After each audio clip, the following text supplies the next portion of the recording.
Olá! Hoje a gente vai analisar um trabalho acadêmico que é, olha, muito importante. Ele fica bem ali, na intersecção entre tecnologia e segurança pública, e tem um potencial gigantesco para salvar vidas.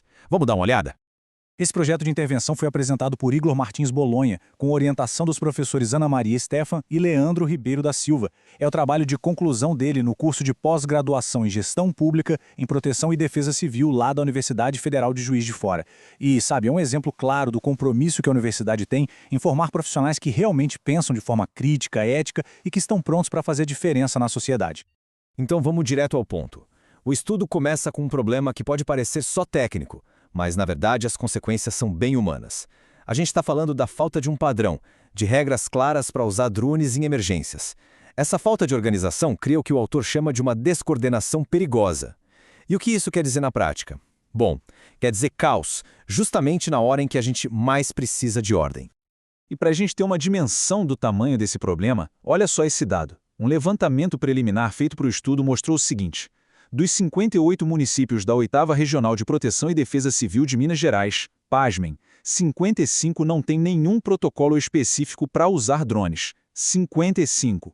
É praticamente todo mundo operando no escuro. Ou seja, a falta de planejamento não é uma exceção. Infelizmente, é a regra. E essa falta de coordenação, claro, tem um custo muito alto. O estudo traz um exemplo bem marcante, o desastre com a barragem em Mariana, lá em 2015. Tenta imaginar a cena, helicópteros de resgate tentando mapear a área, procurar por sobreviventes, um trabalho super urgente, e o céu simplesmente lotado de drones. Drones da imprensa, de curiosos, voando sem nenhum controle. Cada drone desses era um risco, um obstáculo que obrigava as equipes a recuar. E cada minuto perdido ali naquela confusão era um minuto a menos na chance de encontrar alguém com vida. Então, o que parecia ser só uma falta de regras, acaba virando um efeito dominó bem perigoso. A resposta à emergência fica mais lenta, a segurança das próprias equipes de resgate fica em risco, os dados que são coletados podem acabar não servindo para nada. E, claro, muito dinheiro público é jogado fora. No fim do dia, a falta de um protocolo claro é, basicamente, a receita perfeita para piorar ainda mais uma situação de desastre. Mas o interessante é que o projeto não para só em apontar o problema, não. Ele traz uma solução bem estruturada. Pensem nisso como um manual de boas práticas, um guia para usar drones quando o caos se instala. A ideia é simples, garantir que todo mundo fale a mesma língua, que trabalhe em sintonia, com um único objetivo em mente, que é o mais importante de todos: salvar vidas. Tá, mas o que seria esse protocolo na prática? Imagina um guia de campo, um manual mesmo, que todo agente da Defesa Civil teria em mãos. Esse guia diria tudo: qual o melhor drone para cada tipo de situação, quais são os planos de voo mais seguros.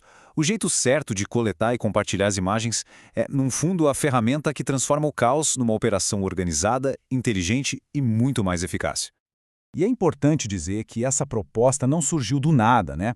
Ela é o resultado de uma pesquisa muito séria, muito rigorosa. O autor foi a fundo, analisou a legislação, entendeu a realidade da região, pesquisou o que outros países, como o Japão e os Estados Unidos, estão fazendo de melhor nessa área, e só depois de tudo isso é que ele desenvolveu e testou o protocolo. É a ciência, o método, trabalhando para encontrar uma solução que funciona no mundo real. Certo.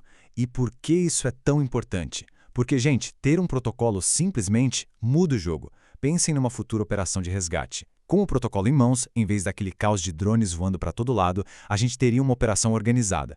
Drones capturando imagens precisas, em tempo real, ajudando a guiar as equipes em solo com muito mais segurança e rapidez. Aí sim a tecnologia deixa de ser parte do problema e se torna, de fato, a solução. E aqui a gente vê um resumo perfeito disso. De um lado, o cenário sem protocolo, o improviso. É arriscado, é lento, é caro. Agora, do outro lado, com o protocolo, a gente tem o planejamento, ou seja, ações coordenadas, decisões rápidas baseadas em dados de verdade, equipes mais seguras e um uso muito mais inteligente do dinheiro público. A diferença é brutal. É a diferença entre só reagir ao caos e ter uma resposta estratégica de verdade. E os benefícios esperados são muito práticos, muito concretos. As decisões ficam mais rápidas, porque o protocolo tira aquela dúvida do "e agora, o que a gente faz?". As equipes passam a ter acesso a mapas e imagens de alta qualidade, porque já está definido como conseguir esses dados. Tudo isso junto ajuda a diminuir o tempo de resposta a um desastre ambiental. E talvez o mais importante, começa a criar uma cultura de prevenção, de inovação, onde a tecnologia é nossa aliada para proteger vidas. Então, já chegando nas conclusões, o recado final do trabalho é muito claro. Padronizar não é só um detalhe burocrático, uma formalidade. É o alicerce, é a base para a gente construir uma gestão de riscos que seja moderna, que seja eficiente de verdade. Sem essa base sólida, toda a estrutura de resposta a um desastre fica, francamente, muito frágil. E aqui, para mim, está a mensagem mais poderosa dessa pesquisa. No final das contas, padronizar o uso de drones não é sobre drones, é sobre pessoas. É uma medida de responsabilidade pública, é mostrar que o poder público se importa, é sobre usar o nosso dinheiro de forma eficiente.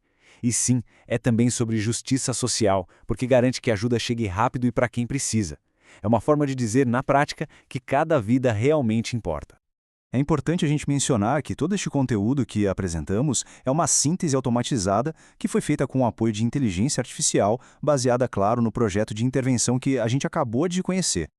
E tudo isso deixa a gente com uma pergunta para pensar, né? Onde mais a gente pode unir tecnologia e planejamento público desse jeito? Será que dá para usar inteligência artificial para prever melhor as áreas de risco ou usar drones para levar suprimentos para lugares de difícil acesso? A grande questão é, como a gente pode continuar usando a inovação para construir comunidades que sejam, de fato, mais resilientes e seguras para todos? Bom, se essa análise foi interessante e te fez pensar, fica o convite para seguir o nosso canal e acompanhar outros conteúdos como este. Não esquece de curtir e compartilhar, porque assim a gente ajuda a espalhar a importância de trabalhos acadêmicos tão relevantes. Muito obrigado pela companhia e até a próxima!